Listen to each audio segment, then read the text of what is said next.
The current industrial revolution, also known as Industry 4.0, represents society's transition from the analog era of early computers to a more advanced network comprising the Internet of Things. This transition into the digital era was not kind to the music industry, however. After peaking in 1999, the industry experienced year after year of unprecedented drops in revenue until about 2014 when it began to level out. At one point, it seemed like the music industry might collapse altogether. Over the past 4 years, though, the industry has seen double-digit growth rates, which would imply that it has finally adapted to the fourth industrial revolution. How did we get here, though? To understand how the digital era changed the music industry, first we need to go back to the turning point, right where all of these changes began to manifest themselves. Before we continue, though, I just want to clarify that this video is discussing only the recorded music industry, and any references to the music industry will be referring to such. The music industry as a whole can actually be broken down into three core sectors. You have the music publishing side, which deals with licensing songs and the actual song compositions. You have the live sound industry, which focuses on concerts, tours, festivals, etc. And you have the recorded music industry sector, which deals with the actual sound recordings that we listen to. With that said, music is very important to our society, both culturally and economically. The average American spends over 4 hours a day listening to music, and the industry itself was worth an estimated $11.1 billion last year in 2019.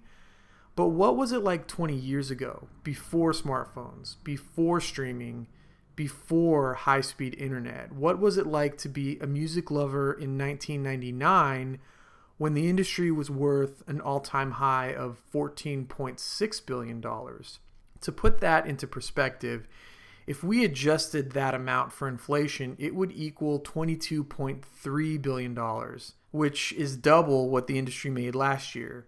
So where did it all go wrong, and who is to blame? Is it the industry itself for their failure to adapt to change? Is it the consumers who pirated music instead of paying for it? Or is it the technology which enabled all of this to happen? How did the digital era change the music industry? The answer is a lot more complex than just being able to point the finger at one specific source, so let's go back to the 90s. To the moment just before this transition occurred. 1999, the apex of the music industry.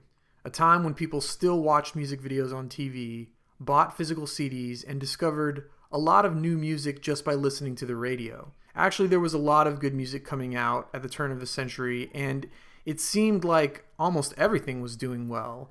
A lot of records were going platinum or multi-platinum, and it wasn't even that uncommon to see diamond certified records during this time. In fact, 5 albums that were released in 1999 would go on to be certified diamond. Now, in the last 20 years, we've had 16 albums certified diamond, which is 10 times platinum, by the way.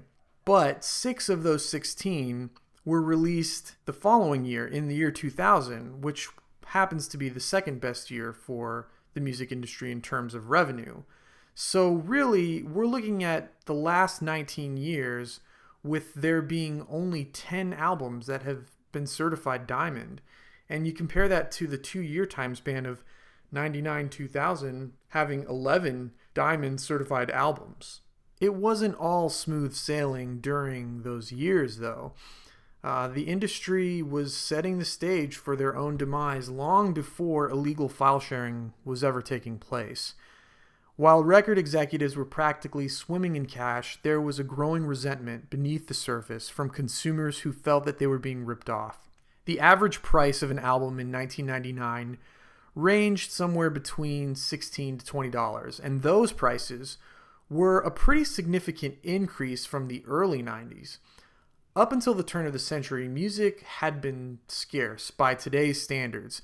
If you wanted to listen to a song, you essentially had 3 choices. 1, you could have the radio on all day and wait until a station played it. 2, If you had cable television, you could wait until the music video aired on channels like MTV or VH1, or 3, you could just buy the album yourself. But this meant spending up to $20 on something that might only have one good song. As ridiculous as that sounds, people did it anyway. Case in point, the soundtrack to the 1997 blockbuster Titanic.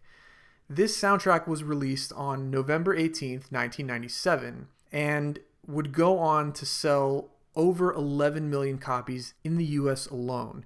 Now, all of the songs on the album were classical orchestral arrangements from the film score except one, Celine Dion's My Heart Will Go On. It wasn't a surprise when you bought the album. Consumers knew that they were buying it basically just to get that one song, but they still bought it anyway. Why? Because in the 90s, if you wanted to listen to a song when you wanted to listen to it, that's what you did. That's what you pretty much had to do. So fast forward a little bit to June 1st, 1999. Sean Fanning and Sean Parker launched the peer-to-peer file sharing service Napster. Napster wasn't the first P2P file sharing service on the internet, but it was the first that was dedicated to sharing MP3 music files. It didn't even last that long. Napster was shut down in 2001, but the concept of downloading music for free had already been burned into the minds of the consumers. The ripple created by Napster began a snowball effect.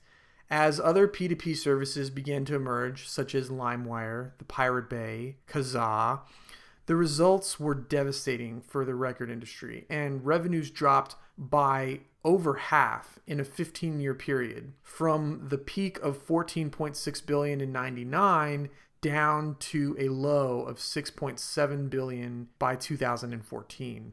And to this day, a lot of blame is placed on millennials for nearly destroying the music industry, but I think that any generation of kids would have taken advantage of technology giving them free access to their favorite music. Now, I'm not condoning piracy or illegal file sharing, but there's always two sides to every story, and neither the record industry nor the American consumer was without blood on their hands during this period of time. Years of overpaying for albums, especially ones that only had one or two good songs, just resulted in a buildup of animosity from consumers towards the record labels. And it wasn't just moody teenagers who felt this way. On September 30th, the year 2000, attorneys general in 41 states and 3 U.S. Commonwealths announced a $143 million settlement of price-fixing charges against both the labels and major retailers. What had happened was, between 1995 and 2000, all of the major labels at the time, which included UMD, Sony Music, BMG, EMI, and Warner Music, were pressuring retailers, threatening to withhold advertising and promotional money if they didn't charge higher prices for music CDs. Vendors that didn't comply with the minimum advertised price, also known as the MAP program, faced losing millions of dollars. So by 1999, because of this reduction of discounting and a lack of competition among music retailers, it wasn't uncommon to pay $20 for a music CD.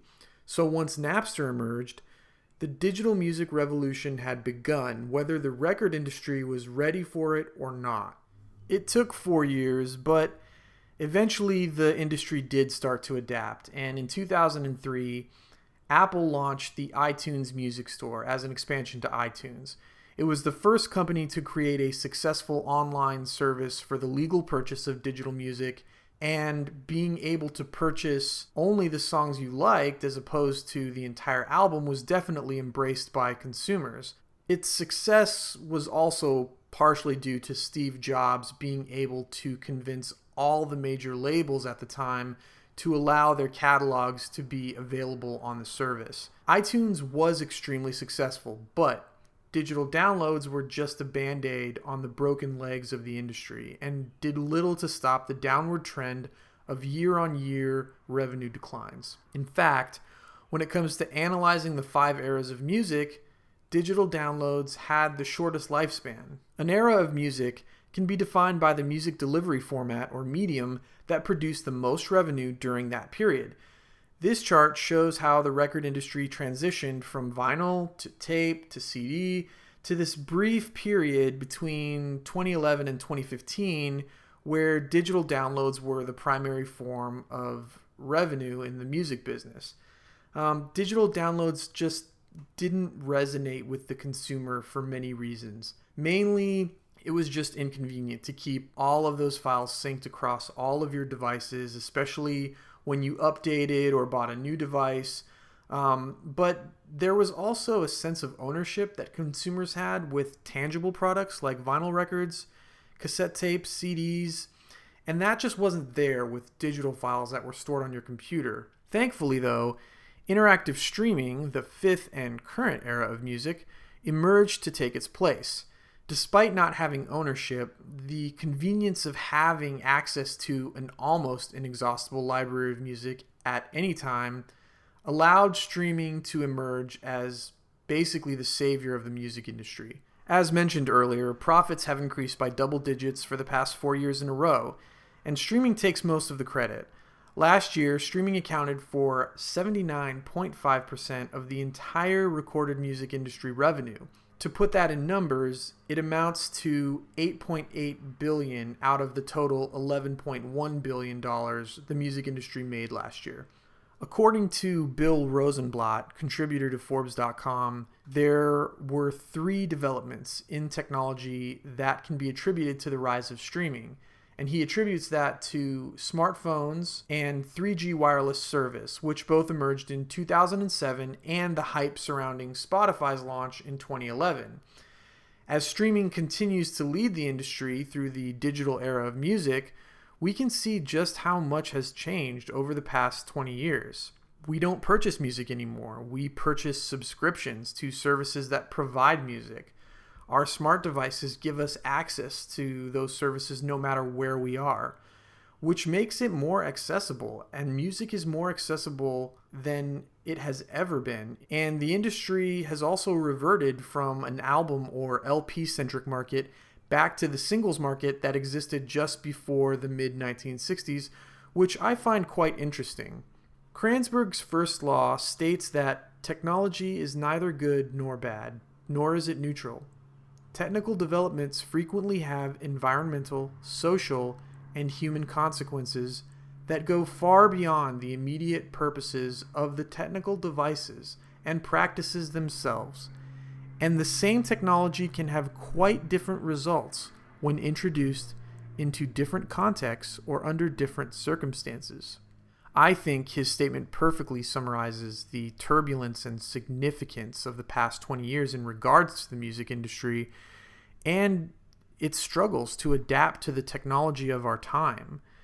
Looking forward, I'm glad that the industry has adapted and that the technology continues to enhance the experience for the average music lover without diminishing the profits that the industry needs to survive.